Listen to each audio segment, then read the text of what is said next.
Thank you so much, Mr. Ambassador. Now, here's how the program will work. Each of our speakers will come up and give a short presentation. You will have a chance to ask a couple of questions. And later on, as I said, you can stay and try to speak to them later or do more networking. It's a great opportunity. So our first speaker is Dr. Tsuk. I want to make sure I pronounce it right. I've been trying to practice, so forgive me if I mispronounce. Was that good? Okay, good. He will talk to us about intrapreneurship, especially here, and especially now. Why is this moment so relevant and important? He has more than 20 years of international experience in the fields of social capital and also social entrepreneurship. And he now serves as an adjunct professor of social entrepreneurship at the Hebrew University. He also consults for Idealist.org, the world's largest social online talent acquisition platform, and we'll explain that later. And he has been an editor of Israel's best-selling computer magazine, a restaurant manager, and a street cleaner. And we're very happy to have him here with us today, Dr. Tsuk.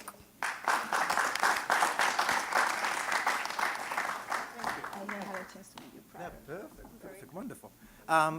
Hello. Excellent, good. Good to be here. Thank you for the invitation. And you know, if you read Startup Nation, the book, I'm not sure you have to read, it's easier to read about it. But they talk about one of the reasons Israel is such a startup nation is because of the culture and the whole thing of lack of hierarchy. So I would like to thank Danny and Ramon instead of Ambassador Dayan and Vice President Pineda, right? And I would like, yeah, did I get it right? Very good. Okay, excellent. Where is he? He's gone. Thank you and shalom. And I wanted to tell you something about my own story and tell you about the importance not of entrepreneurship, but intrapreneurship, which is the new cutting edge, right? Entrepreneurship was the flavor of the month the last decade. Now people are talking about intrapreneurship. It's about being an entrepreneur inside an existing organization. But before that, I was described in the program as a social entrepreneur. I'm not a social entrepreneur, I don't think so. I don't have slides, and I will not mention Trump tonight. So let's see. These are the things I will not do. But I've just done. So I will not say Trump again. I think I will try to say something about entrepreneurship and about the Israeli angle on entrepreneurship. And I think especially now, we need to talk and understand and perform social change, right? I mean, you know the Chinese curse about may you live in interesting times, right? These are very interesting times. And when people ask about the future, we always say, time will tell. We should wait and see. The beautiful thing about our time, and we're talking about the 21st century, I think at no other time before, so many people had the chance to shape their life the way we can today. In terms of ability to choose our education, talking about it here, to choose where we live, to choose what we do. So to a certain extent, the future and the present is in our hands. And of course, the question is, what are we trying to do with it? And I'll say another little thing, which I've heard somewhere. Usually what determines the success of any group of people, right? And it could be a classroom, it could be a factory, it could be a city, it could be a nation. It's the percent of people who are change makers. The amount of people who say, we see what happens now, but we can do it differently. We can do it better. We can do it in a different way, and we'll pursue this change. And as I was presented beautifully, I perform some kind of social entrepreneurship. I teach at both the Hebrew University and in King's College London. And I want to pause for a second and talk about definitions, because I think definitions are important. Because almost too many people talk about social entrepreneurship nowadays, or entrepreneurship in general. The three best definitions I know for entrepreneurship, one of them is coming up with new solutions to old problems, right? There are plenty of old problems. There are plenty of old solutions. The entrepreneur is the person who comes with new solutions and say, it could be done differently. It could be done in a better way. That's one definition, which is easy and nice to remember. Another one is talking about systemic change. Not just a change, but a change which changes the system, right? And says something about the premises, or something about the values, or something about the basic understanding is wrong. We should change this equilibrium, and by so doing, change the system. And hugs and kisses and stuff. This is lovely. This is lovely. Yeah. It's all about, all we look for is love and warmth by the end of the day. Good to have you with us. Now, there was a wonderful Austrian economist. His name was Joseph Schumpeter. And when he talked about entrepreneurship, he talked about people who are involved in creative destruction, which is one of those oxymorons, right? People who are destroying the existing system in order to create a new one. And he talked about people who do it in three main ways. Coming up with a new product that would change the way we think, communicate, behave, consume, watch television, or listen to radio, of course. Ooh. So either a new product or a new method, a new way of doing things that will change the way we think, behave, communicate, watch television, speak Spanish or not.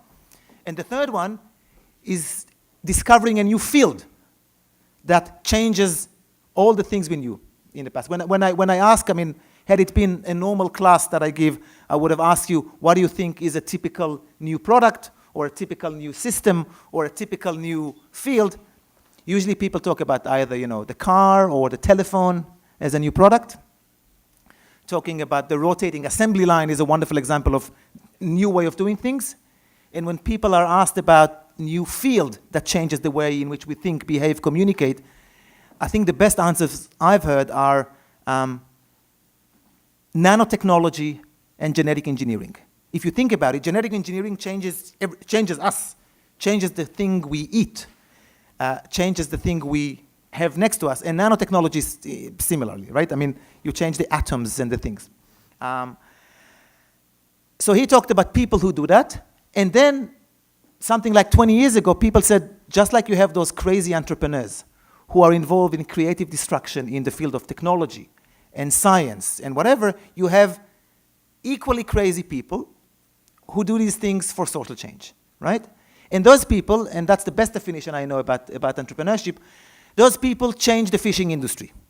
You're familiar with the cliche, or maybe not cliche, it goes back to Maimonides, right? How do you help, how do you create social change? The basic level, and again, you know that better than me, is giving people fish, right? For Shabbat or not for Shabbat, salmon or trout or whatever, gefilte or not. Yeah. A slightly better way is to teach people how to fish, right? Instead of us, and again, you know that better than me, I'm sprinkling cliches one after the other. The second way is to teach them or to give them the tools to do it. This is wonderful. This is not entrepreneurship. Entrepreneurship is to try and change the fishing industry. And to say, listen, you've been using those funny sticks all those years, right? Nets might be much easier, right? Because you'll catch more fish, or do it during nighttime and not during daytime, because the big fish come at night. I have to admit, I know nothing about fishing. So if I'm talking nonsense, please stop me, or, yeah. And I'm not fishing for compliments. So, or maybe you should fish at the pond and not at the sea, because whatever. So the whole thing is to say, listen, I've been looking at the way people were doing things. Danny was talking about a mosaic, right? You take a step back and you say, I've been looking at the other solutions. I think there's a new way of doing things. I want to change this industry, and I want to do it for the better. So for me, the best definition for entrepreneurship, and especially social entrepreneurship, 2 minutes. No way. I'm staying here. Another wonderful mantra of entrepreneurs is give yourself permission. Don't wait for other people to give you permission, to give you a mandate. So I'll give myself permission to stay here for 20 more minutes and whistle and dance and do whatever I want. Yes. Make John Jay great again. Oh. However, the problem with entrepreneurs nowadays is that too many people try to break too many systems instead of changing them from inside. Too many people, for the sake of glory or ego or whatever, try to create their own organization, and I say the real art and science and importance is to change systems from within. Instead of creating a new school, quite literally, change the existing school. Instead of creating an alternative healthcare system, and again, I'm making it up, try to be an intrapreneur and change it from inside. So intrapreneurs are people who use the same toolbox in terms of creativity, in terms of thinking out of the box, or in a different way of box, in terms of tenacity, but change systems from inside. And the beautiful thing is, you know, Danny was talking about Startup Nation. I want to talk about Startup You, right? There's a good chance that you know better than us what should be changed. There's a good chance that you know much better than any other people who are the folks around you that could be recruited to do that. The question is how you do it. My friend Amidar, the founder of Idealist, will talk in a minute about closing the gap between intention or moving from intention to action. But the whole thing of entrepreneurship is exactly this, is how to use this energy and this incredible time in which most people can do things that people in other generations couldn't, and change systems from the inside. I feel exceptionally lucky. She's getting closer and closer. She's getting closer and closer. Though, very hard to do it from the inside because sometimes you're dealing with people's egos. How do you break through that? Is that a question or? Yes, it's a question. I think she was harassing me. You don't touch people anymore in this country. You do not.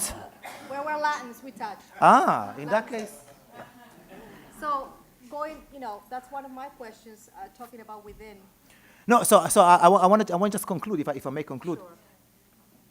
It's like Jewish. Before I even stop, she concludes, she asks her question, right? So let me answer with a question. No, I'm joking. Or 4 questions, like Danny said, right? We live in an incredible time in which people can say, I know what the problem is, I know what the solution is, and I think I have the tools to change it, and I can. We saw it in the last week without mentioning president-elects and all that stuff. People say, I want to do something, and all of a sudden there's a group of 4 million people on Facebook doing it with them. You can do that too. And I think what the other people talking after me would say is give you some examples how they did it, but it's actually, the bottom line is, it's much easier than you think, really, and to a certain extent you don't need inspirational speakers in order to tickle the intrapreneur out of you. You just have to say, it's getting politics again. You can say, yes, I wanted to say, yes, we can, but that's, yeah. I'm with her. It's getting muddy. All I'm saying is intrapreneurship, changing systems from inside. And the question was? It sounds good to do it from within, but it seems like it might be very hard to change mentality from within when you have a lot of egos to deal with. So that was my question. No, I'm. Is that a good question? Yeah, thank